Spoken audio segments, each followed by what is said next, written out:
Hello world of YouTube and welcome to the listening log update for November of 2021. I've got 11 more albums to sit down and talk about today, so let's go ahead and dive on in. Some catch up, some requests, the usual suspects are here for discussion today. Death wish, detour through the graveyard with a chef's kiss. What have I told you guys?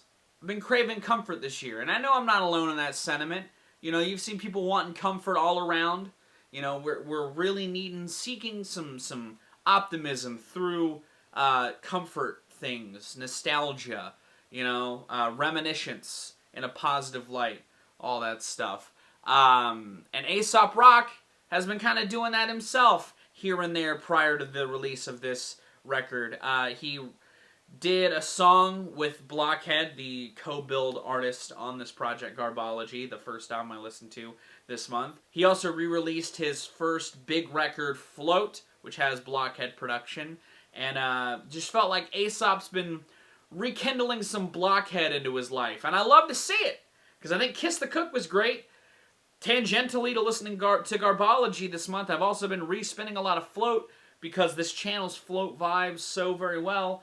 But I was hoping for this, and when Jazz Hands came out, a track that showcases really a lot of what makes this record really good and a good proof-of-concept single, sees Aesop Rock coming together with Blockhead for Garbology. And the brilliant thing about this is that it not only showcases the growth these two artists have had in their time apart this closely, it also showcases just how well they still work together and are able to sort of reinvent the magic that made some of Aesop's earlier work throttle in a really good direction. You know, I like a lot of the minimalism on display here at points. You know, I like the atmospheric touch that Blockhead really brings to the production on this. You know, like I said, Jazz Hands is a great example of that. The ambience that coats the track while Aesop just spins some incredible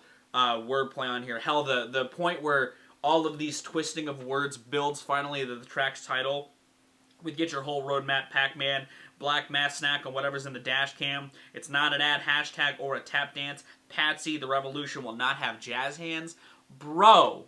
And when the beat finally drops later in the song, you get this sort of warm sense of groove that sort of settles you into the record itself. It's beautiful, and it showcases a lot of what this record has, because it's that marriage of production and artist that carries this release by and large. You know, whether it's more minimally driven songs like Fizz or All the Smartest People, which feels like it's ripped out of the mindset that Aesop's been in from Spirit World Field Guide onward. Like the haunting tones and his overall delivery just feels like a great modern twist on like abstract style word spinning that I think is brilliant. And again, it fits the sort of haunting nature and the flutes of the beat.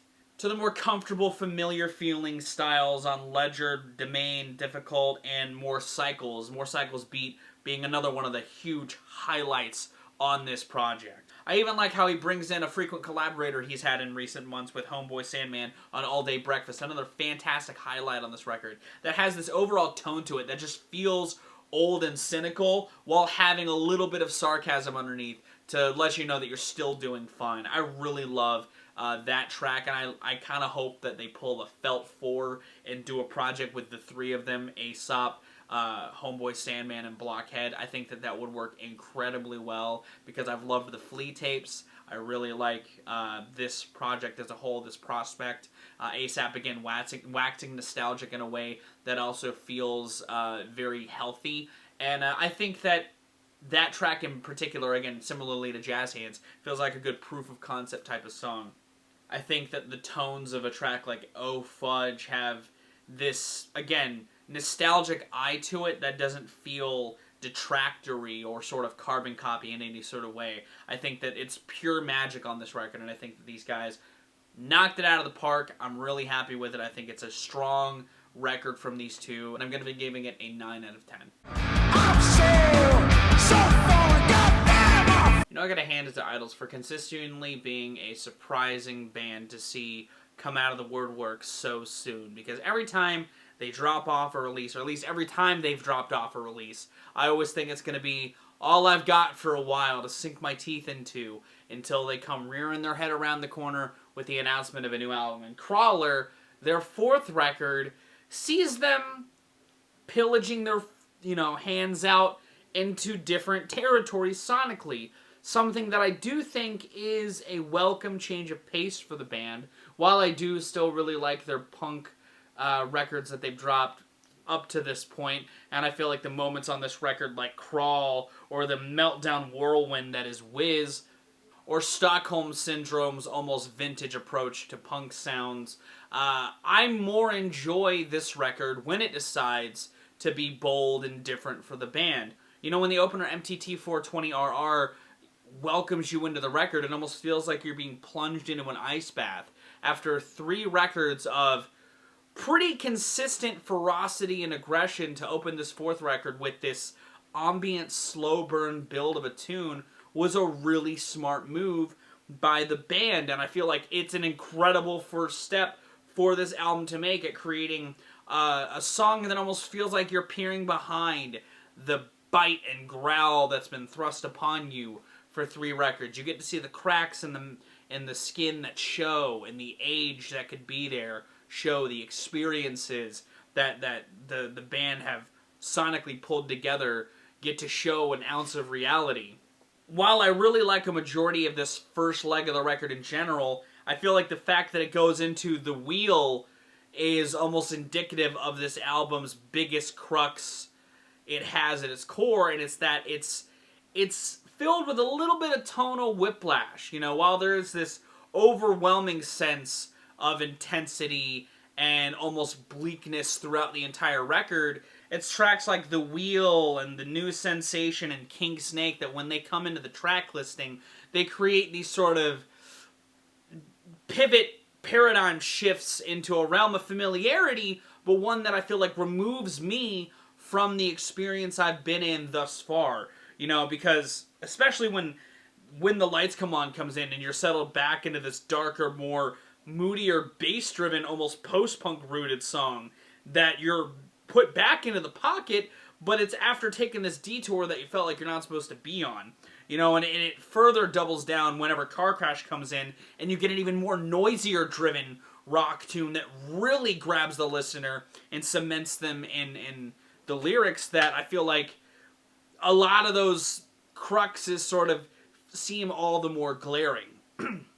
I don't hate this record by any stretch of the imagination, even if it sounds like I'm being relatively harsh on it. But for a band that's delivered nothing but, to me, perfect, if not near perfect material, this certainly feels like the biggest misstep in the band's catalog thus far. I know some people were kind of feeling that way about Ultramono, but I liked and still really like a lot of the offerings from Ultramono. It's a record that I still get regular rotation out of.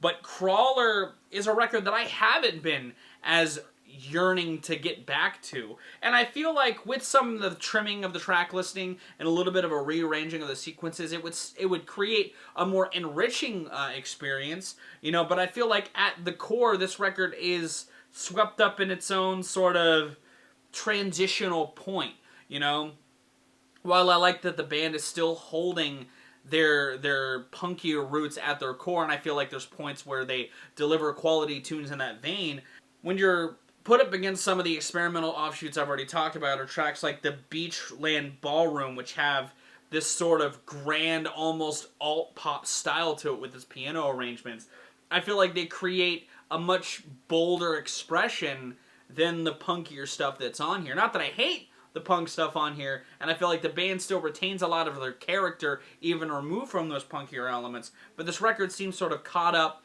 in a transition of sorts, and it's upsetting to see, because these guys know how to stick the landing, but when it comes to throwing a little switch up your way, it seems like on this record they didn't quite know how to juggle all those balls in place.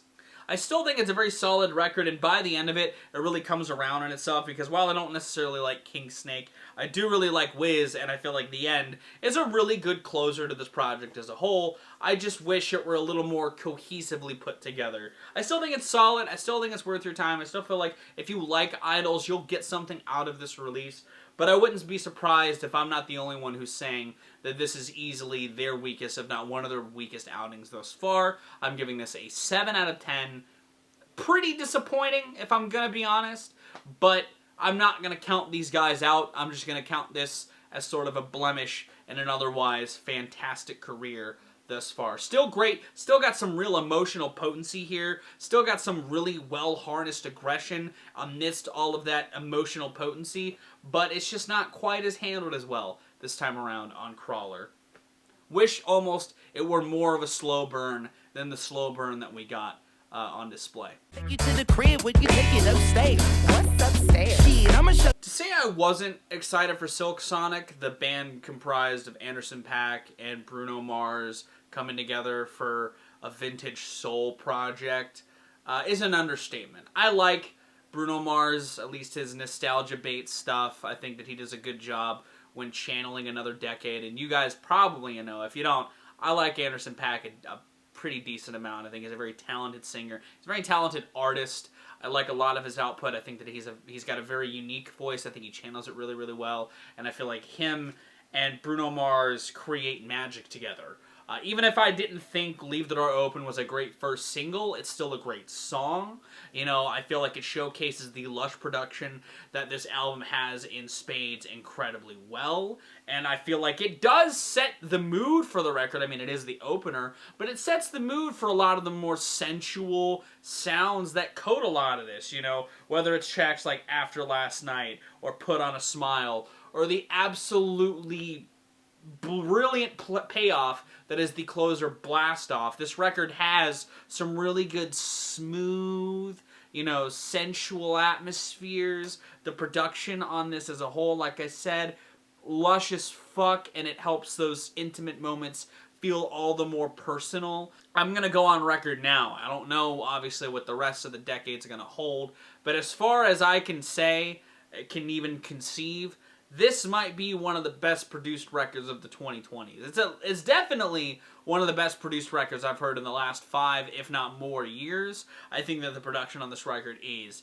phenomenal. As a fan of this sound, as a fan of what this is doing, I feel like the production on this is aces. The drums pop in the best way possible. They got that Tame Impala effect without sounding quite as nostalgia baity, even though this whole record is built around a dedicated love letter to 70s soul, you know, or just in general old school soul in general. But I feel like the juxtaposition of Anderson .Paak and Bruno Mars vocal styles also works so incredibly well.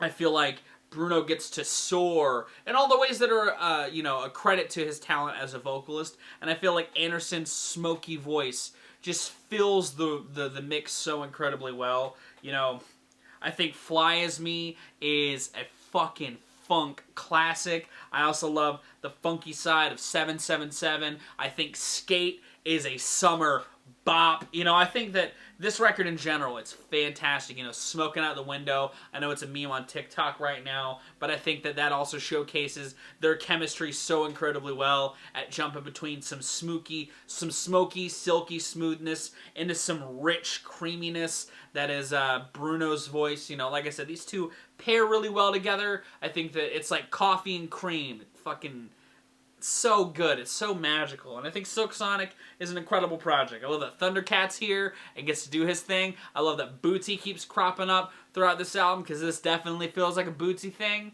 You know, and I'm happy. I'm happy with this record. I'm happy with this project. I think it's great. I think it's easily one of the bigger standouts of the year. It's not going to go to that echelon, but don't be surprised if this ends up somewhere in my top 10, because it's so very good to me. I think that it's just well produced, great throwback sounds, harnessed really well.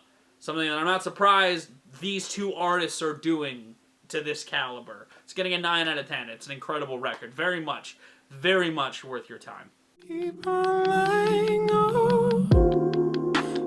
While Assume Form wasn't a great reintroduction to James Blake as an artist for me, given I hadn't spun much of his last couple of releases prior to that, I will say it did remind me why I do like James as a musician and as an artist, and kept my ears perked for what he would drop following that. And we finally got that this year in the form of Friends That Break Your Heart, an album that sees James Blake in a very isolated feeling place sonically and channels it incredibly well. You know, a lot of the lyrics on here have this sense of sadness and forlornness to a small degree towards somebody else. You know, tracks like Life Is Not the Same had this painting of somebody gone, something that is felt in the opener, Famous Last Words, but with less, you know, snarkiness to it, like what's on parts of Famous Last Words. You know, there is a sense of brightness, or at least trying to be optimistic on tracks like I'm So Blessed Your Mind and Funeral, but even they have a harnessing of the spaciousness that I feel like creates this isolated dissection in reality. James kills this project by and large. Even the productions on here I think are miles better than the ones on Assume Form. I love the track with SZA. I think Jid and Suave work really well in that minimal atmosphere that he's throwing into the production side. And I think Monica Martin's great on Show Me. I like a lot of this record by and large, and I feel like it's a tighter experience than Assumed Form. I feel like James is thriving in a really good pocket here sonically. I was going to say Joji feels like a pretty good influence on parts of this project, especially with how he harnesses his falsetto, but given Joji does have production credits on this record, it kind of makes sense. I mean, hell, Metro Boomin's touch on Foot Forward is better than anything he was trying to do on Assume Form, man. When James comes in on that hook and cuts through the mix like a knife and grabs you and hooks you, it's so perfect. That track is incredible. Lyrically, cohesively, conceptually, this record just comes across incredibly well and feels like a great record to stew out of the world that was 2020 and the world that has been 2021. You know, I really feel for James, and I really like this record. I think it's very, very great. I'm giving it an 8 out of 10. It's very much more of what I liked about Assume Form, with some retooling of components that I thought were interesting in Assume Form, but fit better amidst what James seemingly was thriving in, you know? And I feel like if you enjoy really spacious, moody sounds, you'll enjoy this project. I definitely listen to the collaborations, see if they hit you, and then comb into this record proper. I think that it is a really good spin, personally.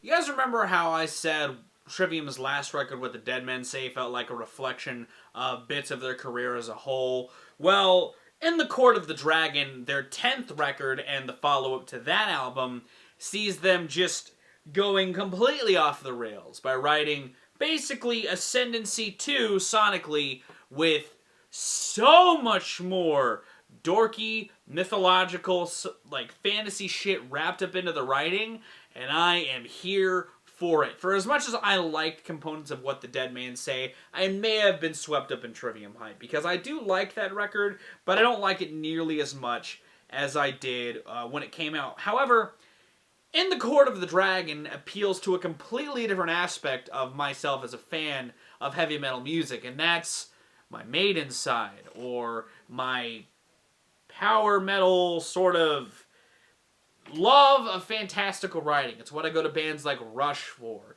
And I feel like while In the Court of the Dragon doesn't holistically slay for me, I do like it more than What the Dead Man Say. And I feel like it is a better representation of a consistently creative Trivium thriving in a pocket that I think works for them. I mean, fuck, these song titles. Like a Sword Over Damocles, The Shadow of Abattoir, The Phalanx is the closer of this album. It feels like the band pulling together ideas that they've been wanting to do since they were fucking teenagers and making it work. I think it sort of makes sense given where parts of the band have gone in recent years. You know, Matt Healy has joined Twitch, or at least has been even more prominent on Twitch, and has used it as a platform for himself, similarly to what like Mike Shinoda's doing.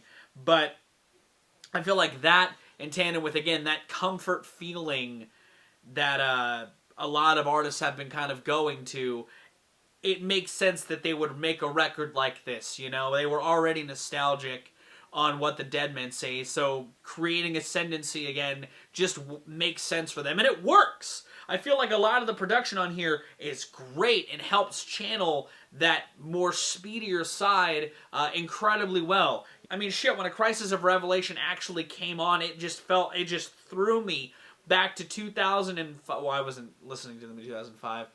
More like 2007 when I was getting into Trivium, 2007, 2008. This is great in that regards, and given looking into the record lyrically, some of these ideas the band had been sitting on for years, in some instances since they were younger, again, kind of makes sense for it to kind of sound like this, and I feel like the band puts this medieval imagery in the lyrics of shadows and mystique and fantasy really well with the more traditional, speedier metalcore sounds that they're wanting to channel on this project. You know, the thrash influence is very much felt, but they're doing it in a Trivium way, more so than what can be said over the last couple of Trivium records. And it's not all nostalgia bait, it's not all metalcore stuff, but that does feel like more of the focal point of this record. I mean, they do still push their bridges, or they get epic in a sense, like on A Feast of Fire, another track that just has this overall fantasy feel that feels more in line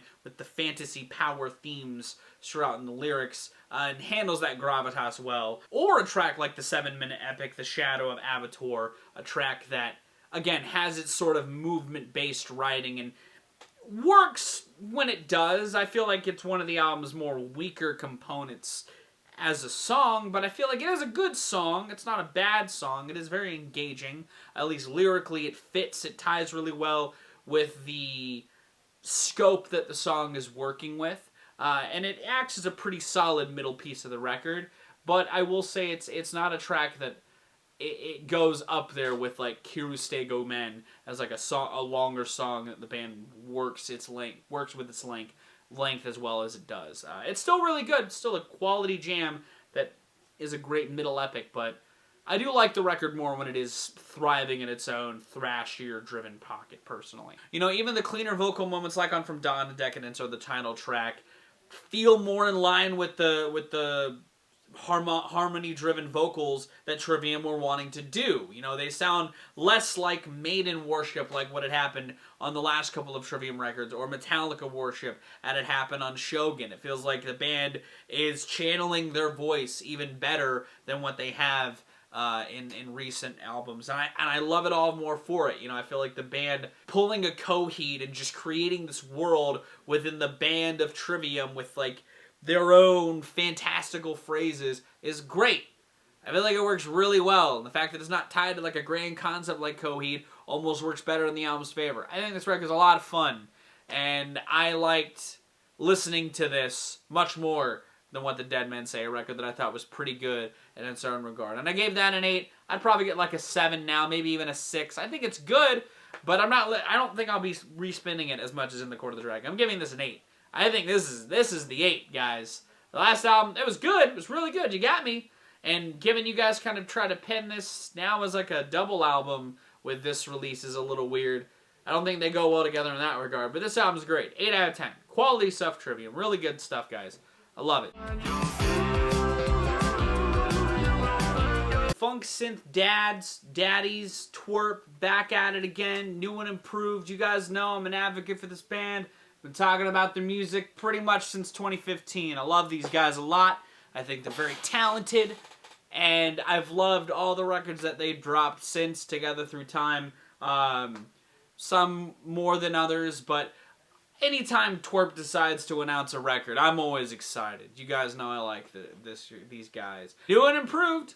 Another notch in their belt. Another really great record this time around, guys. You know, I think that production-wise, this might be up there with Return to Wherever as one of your best produced projects. You know, I feel like the production on here as a whole, the synth tones, feel so well integrated into the sounds, you know. The opener Fusion Reactor sets the stage really well and fades incredibly into Bright Blue Sky. Just a fun, buoyant, optimistic TWRP jam that gets me really into the pocket before you slap me with a couple of doses of funk, I Found Your Love, and Superior Moves. 2 really good tracks with a great collaboration with Diamond Cafe. I feel like the one crux of this record comes in one of the collaborations, but that's just because my expectations were at like 20, and you gave me something that was just not quite there. And that's Planet Bass. Great concept. Love the idea. Love the collaborative artist you chose. I was a little let down by it. Just a smidge. I don't think the album stumbles all that hard, but I feel like if I were to have the biggest nitpick, it would be that for as much as I love you guys, and I love your bass work, I love Commander Meouch, Planet Bass wasn't it for me, man. Which was a little disappointing, because I do like where it goes from there. Digitally Yours, another great classic twerk jam, in the similarly to Bright Blue Sky. You know, I think Polygon is a really catchy collaboration as well. I love Re-Entry. I think the spacey groove that you got going on there, while astronaut Chris Hadfield describes his feeling of being in space and coming back to Earth, fantastic. You know, I really love what you guys pulled together there. I think that it's a great... I feel I'm not talking to TWRP. I know I'm addressing it like I am, but I don't think they watch my reviews. I'm just a big fan of the band, and I love talking about their stuff. But this record's still really good. You know, I feel like by and large, I think the production carries this record big time. I think that the guitar work is always as great as usual. You know, I feel like the vocal stuff is really fun. And again, I feel like the collaborations on here fits really well with a lot of the spacious ideas and imagery painted in the lyrics incredibly well. Another great notch in this band's belt. I'm giving this an 8 out of 10. One of the things I got into this year was TikTok. I know I'm like a year off. Everyone was getting into TikTok last year, but I got into TikTok this year. And a lot of this album has made its rounds on TikTok, so much so that I didn't even realize that song was also going to end up on this album. You know, because I knew Kiss Me More and Need to Know and Get It To It Yeah, but I didn't know Ain't Shit was also part of it. I think You Right is another song that's also on TikTok. A lot of this album is on that platform. Not that I think it's bad. I think that the songs that they use make sense, and the point at which they're used on TikTok make a lot of sense. But even though I was hearing essentially a lot of meme songs or moments that became memes crop up throughout this record, it didn't dissect me from the experience of listening to Planet Her. And I actually really enjoyed my time with Planet Her. I do think it's much more of a cohesive listen than Hot Pink, something that I was hoping to hear from Planet Her. But I like a lot of this record. I don't think it's perfect, but I do enjoy a lot of what's here. And I feel like that cohesion as a whole enhances Doja as a singer, pop hook singer, and a rapper all in the same. You know, I feel like the rapping on Payday and Ain't Shit work really well together. Her personality on the meltdown of Ain't Shit fits really well in the groove of that song. You know, I feel like the sensuality on Woman and Need to Know and You Right and Kiss Me More hit even harder because of that cohesion. You know, I feel like the airiness on Love to Dream and I Don't Do Drugs fit into that mix incredibly well also. I think Get It To Ya might be one of the worst songs I've heard all year, and I wish it weren't on this record. But by and large, this record works incredibly well together. I think that the collaborations work all really well on here. I feel like Young Thug works on Payday. I think Ariana fits on I Don't Do Drugs. The Weeknd is great. Jid's great. SZA obviously kills Kiss Me More. You know, I feel like this album knocks. It's definitely a really decent record. You know, I feel like it hits a pocket a lot better than Hot Pink, and I'm glad to see Doja pull it off. You know, I think it's exactly the kind of thing she needed to continue her sound after really burgeoning out with Hot Pink. I think this is really solid. I'm giving this a 7 out of 10. Juice, raggedy boots, triple fat goose, just going to McDonald's. Your old Droog's been in that sort of consistent heavy output rotation cycle out of the last couple of years, and I'm happy to see it. I think he is a very talented rapper, even if I haven't checked out everything he's dropped in the last couple of years. Every time I decide to dip my ears into the Your Old Droog pond, I never walk away dissatisfied. And I feel like on Time, the second record of his that I'm covering that's come out this year, he did a collaborative record earlier this year called The Wolf of Wall Street. And on Time, he delivers on the concept front full stop. You know, this record's titled Time. It's about time, clocks, reflection. It's a big sort of seemingly look into the Droog pool itself and seeing what looks back at you. It kind of makes sense, the artist that he also features on this project, because seemingly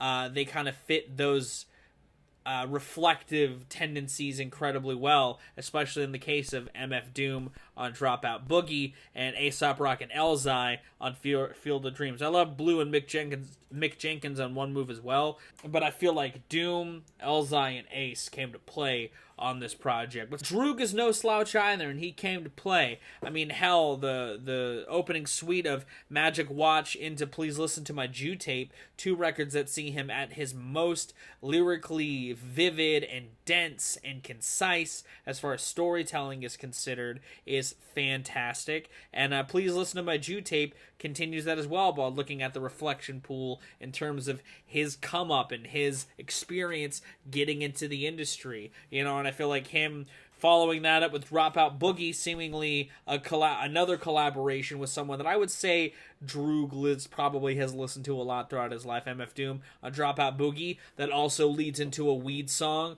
works really well, talks about why Droog doesn't smoke really as much as he used to. Again, that reflection, learning to grow from your past in your own ways that benefit you, greatly fits within the album's themes. Again, like I said, I think Ace Rock and Elzai kill Field of Dreams. You know, I feel like their collaborations don't feel all that cohesive with each other.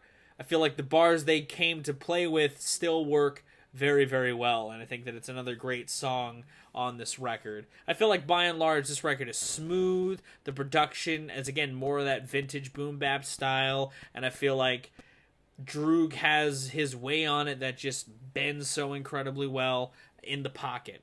You know, the flipping into the hook of You're So Sick feels very foodish in the best way possible. I think that he spins that sample into his lyrics so incredibly well. It creates this sort of wonky, cyclical nature, like being stuck in an obtuse clock. But I feel like, again, Droog owns that pocket, and he delivers really good conceptual themes with the sample really, really well. This, all in all, is just a well-executed record on Droog's part, and I think that if you enjoy New York hip-hop, or if you enjoy some of the samplings you've had of Droog in the past, I would definitely give Time a shot. I feel like it's easily one of my favorite projects I've heard of his, even if I haven't heard everything he's dropped, and I'm giving it an 8 out of 10.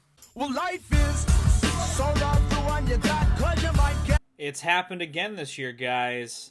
I've gotten exposed to another mashup record through Acai's YouTube Guitar Hero streams. Well, the VODs from Twitch on YouTube.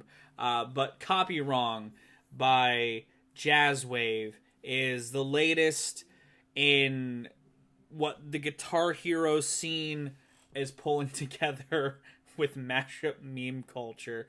And it's fantastic.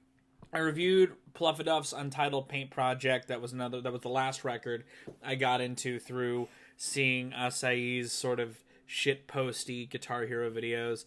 And I gotta say, I actually like Jazzwave's Copywrong a bit more. It still feels very much sort of in line with where I feel like shitpost mashup culture is in a post Mouth CC Riga era mashup style, but I think that it still finds a way to be its own thing, and I love that about it. You know, a track like Hey Hey feels very like what was going on the Mouth stuff in a different sense, but I think it still comes together really well. I think the chipmunking stuff helps in a way that could almost be detractory, but in the ways that it's used, I think work by and large. I think Blind Me is the one track that I don't think it works as good as others, but I think the juxtaposition of Taylor Swift's chipmunked voice and the Bare Naked Ladies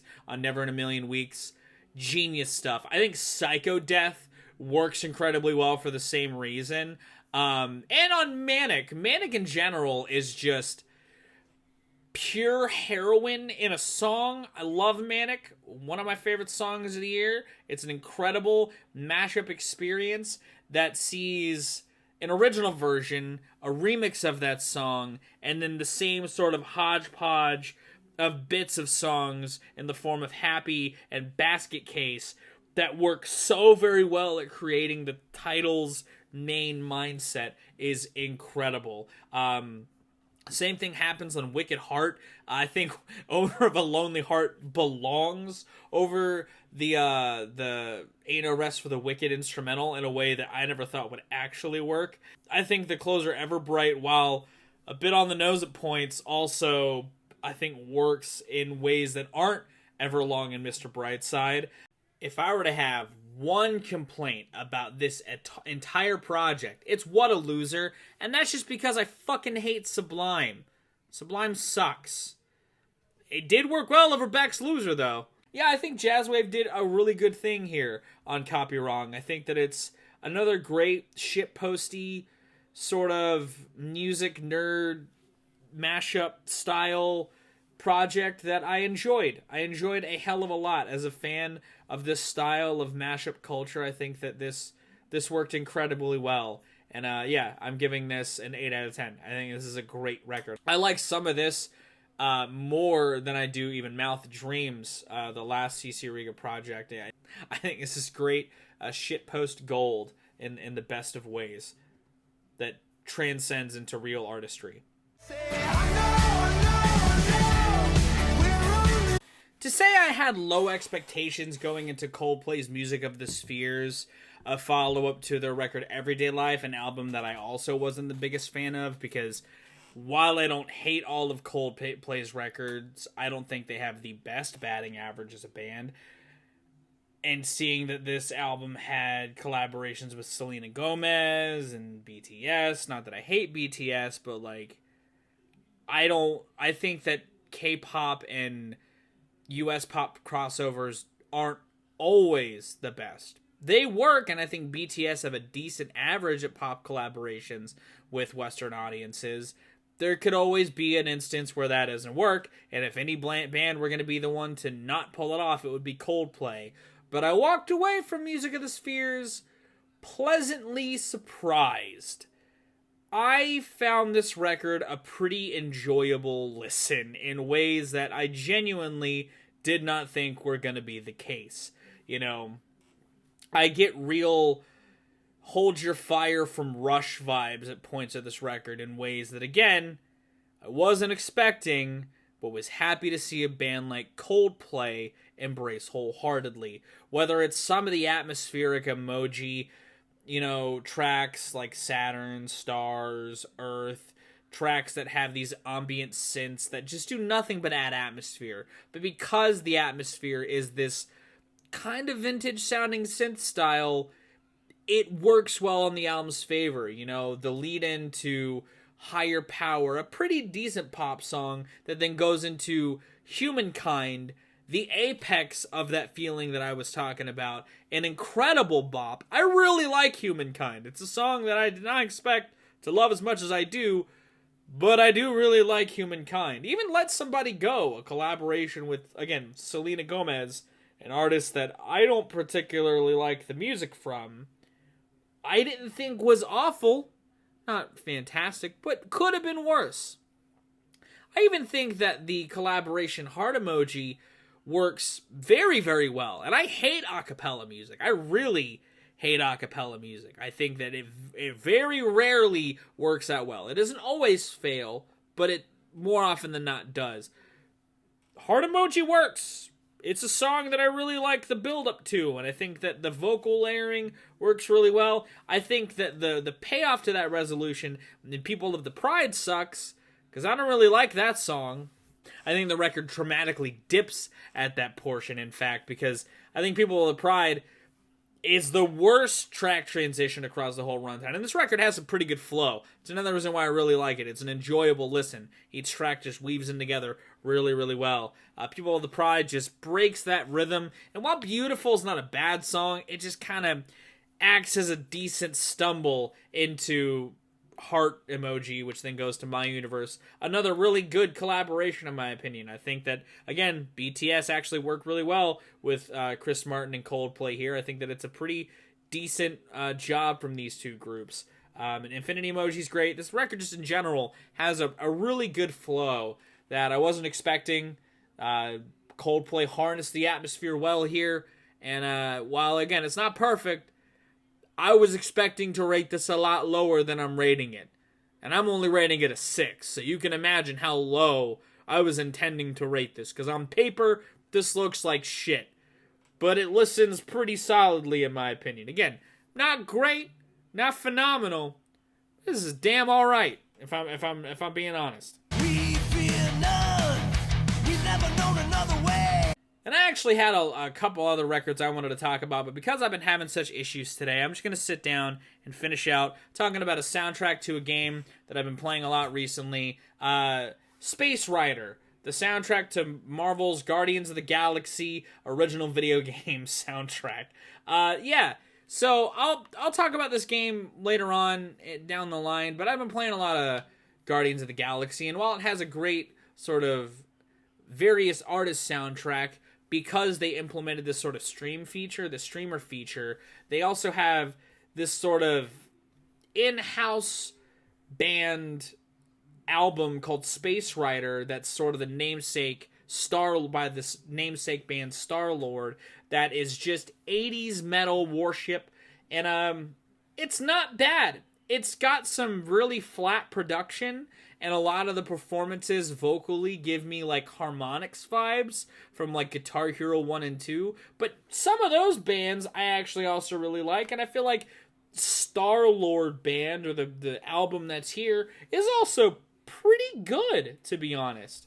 Like, I kind of wish there was a different vocalist for this band, because I really like the accompanying musicianship here. Not that the singer's bad. I think that on some of the hooks here, like on Zero to Hero and Space Riders with No Names, the vocalist shines in a powerful way, like I feel like he's supposed to. And I feel like Ghost's emotional potency still isn't really lost, but I mean, come on. Like, Watch Me Shine, it's a really good song, and the vocals aren't awful, but I feel like with a different vocalist, this record would have shined a lot more, and some of these other tracks would have been brought up a little more if the vocals were just a little better. I know this isn't necessarily studio's forte, but I'm just saying, speaking from like a musician's perspective, there's a good foundation here. Like, I feel like this is a pretty good representation of something that a character like Star-Lord would definitely love to listen to. You know, there's some Maiden reference work here and there in the game itself, and there's Maiden on the soundtrack and other heavy metal. And this sonically, at least conceptually sonically, feels very aligned with a lot of what 80s metal was doing. I almost wish, while there are, again, production touches at points that I feel like are trying to mimic 80s style, like the acoustic guitar production on Ghost really feels like it's ripped out of like 1985.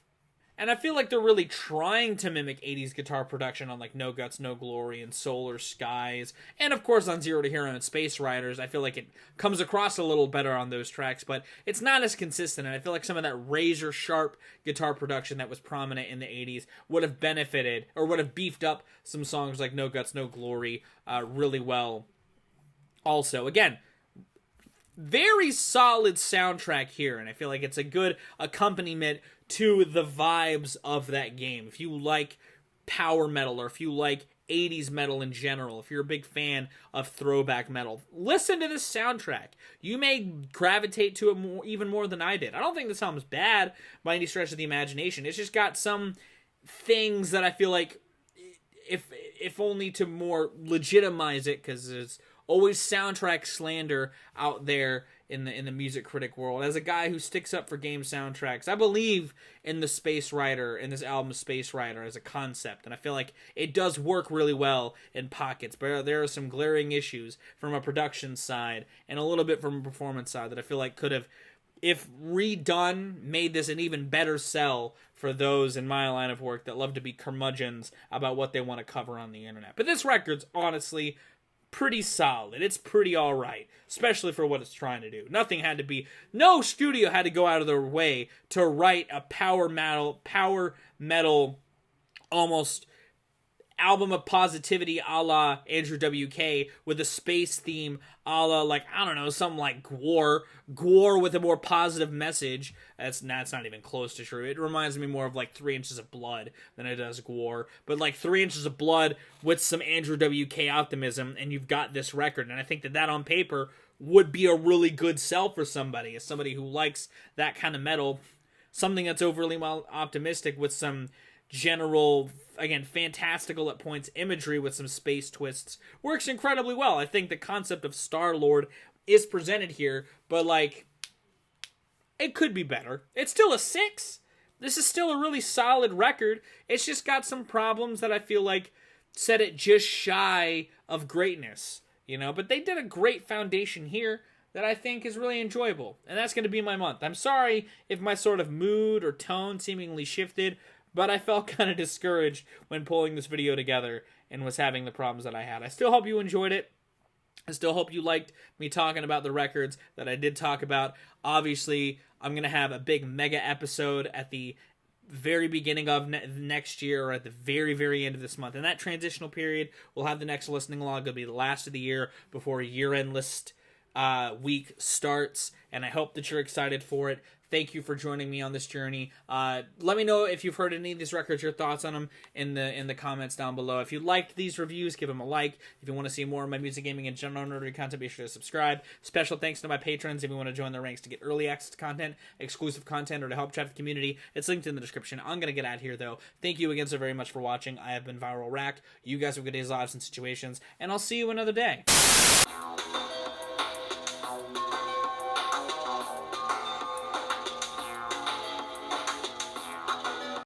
You